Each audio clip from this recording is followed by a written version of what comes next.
Hello everyone, this is JayonT, and welcome to the Relics of Lozare. If you've seen any of my recent videos, you'll know that what I'm planning to do here. I run a D&D group. I've been working on this particular campaign for about the past year or so. The story isn't finished yet, but we're working through it, and I've decided to record things here. Both for my players and just for anyone else who would like to listen. So I'm going to get started with all of that today. If you didn't see my previous videos, it might be good to go back and have a look at the other two, talking about a bit of the background. But the 5 different characters, the main characters that we have, are Vulcan Aaron, a rogue elf, Lanthus, a human cleric, sorcerer just calling himself Nubster, a druid known as Luzralen, and Erin Jordana, a human fighter. And the start of this campaign was based on the Paizo module Hollow's Last Hope. So this video and perhaps the next one will largely be taken from that module. So if you're a DM or if you're a player and you haven't played that one and you're expecting to, it might be good to skip over this first video or two. But anyway, let's get started. The game began in a small location, a small town known as Falcon's Hollow. Falcon's Hollow is located mostly in a wooded area next to a set of mountains. Its primary source of income is from a local lumber consortium.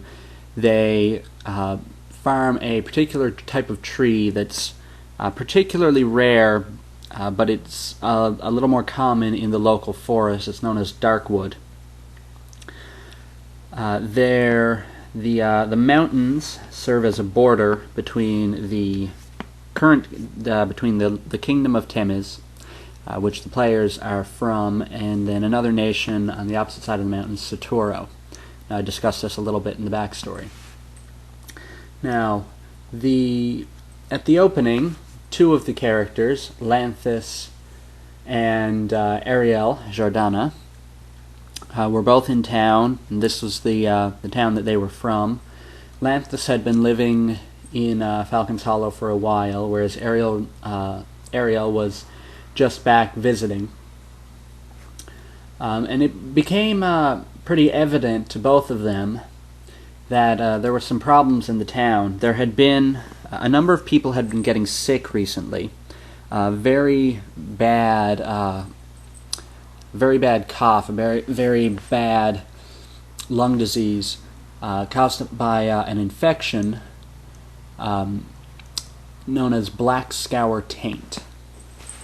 Now, the infection had been linked to a water source, and that had been cut off, but a number of the villagers were still quite sick, and there was no known cure at this particular point. 3 other characters, Vulcan, Nubster, and Luzralen, were traveling through the area on their own business, and each one of them, noticing the particular ills of the townsfolk, decided to try to see what they could do. Some of them for their own purposes, some of them just to help out. Most of the people in the town were gathering around a local herbalist shop known as Roots and Remedies, and our various 5 characters started to congregate around there as well, and made their way to the lineup to see what they could do. After a while of waiting, they managed to make it inside, where they met with Laurel, a local herbalist, who was doing her best to treat the various people of Falcon's Hollow. She didn't have a cure, per se. She couldn't actually be rid of the disease, but she was doing what she could to treat and to help the town's residents. After talking with Vulcan, Lanthus, Nubster, Luzralen, and Ariel, she did think of one old one old remedy, one thing that she hadn't tried yet.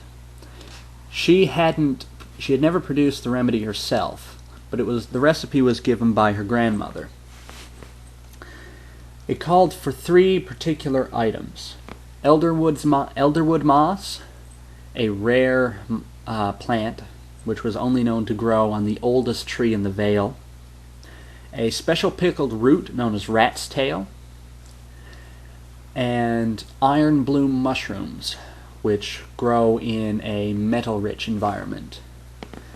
For the mushrooms, her best guess for a location was an old dwarven monastery that was supposed to be located at the foot of the mountains. She wasn't exactly certain of its location, though. And for the rat's tail, the best direction that she could give was to an old witch who lived in the Vale, known as Olismila. Exactly where she lived she wasn't certain, and she didn't expect the witch would be very cooperative, but it was the only chance that they had. So, the characters set out to see if they could find these 3 ingredients. The best direction was to stop by the Lumber Consortium and see if they could get some directions. So they spent a couple hours traveling north towards the forest. Upon reaching the Lumber Consortium, they had a little trouble communicating with a few people there. They eventually managed to track down a gentleman by the name of Millen Rodon. Mr. Rodon was one of the Lumber Consortium's rangers. He knew the forest fairly well, and he gave them directions as best he could to get to the tree, the witch's hut, and the old monastery. First they would have to travel north around a large river and a pond. On the other side of that, after a few hours' travel, they would have been able to reach the old tree. Northeast from that, I believe, was the witch's hut, and further north still was or should be, the monastery, where they would hopefully be able to find the mushrooms. So the players set off in search for these ingredients. They spent a fair bit of time traveling through the woods. Things were fairly straightforward. They came across a few unusual things in the forest, but nothing that really gave them any trouble. Eventually they came to a large river, which they took to be the one that they had to either cross or travel around, and they decided to try to work around it instead of crossing. They started upriver, staying along the banks, and about half an hour or so later they came to a fox which was caught in a hunter's trap. One of the characters, Vulcan, decided to try to help the fox. But upon trying to open the trap, he was fired upon from the woods. The group, while they weren't entirely sure what it was that was attacking them, they quickly retaliated, shooting spells and arrows into the forest back towards their attacker. While the assailant was cloaked hidden in the trees, one of the arrows did find its mark and made a hit. It wasn't enough to bring the attacker down, but he did jump down from his tree and he ran away quite quickly. In truth, it was a hobgoblin hunter. The fox was his bait, but he wasn't. He was just looking for some food. He was not up for a fight. So as soon as his prey started to fight back, he was out of there.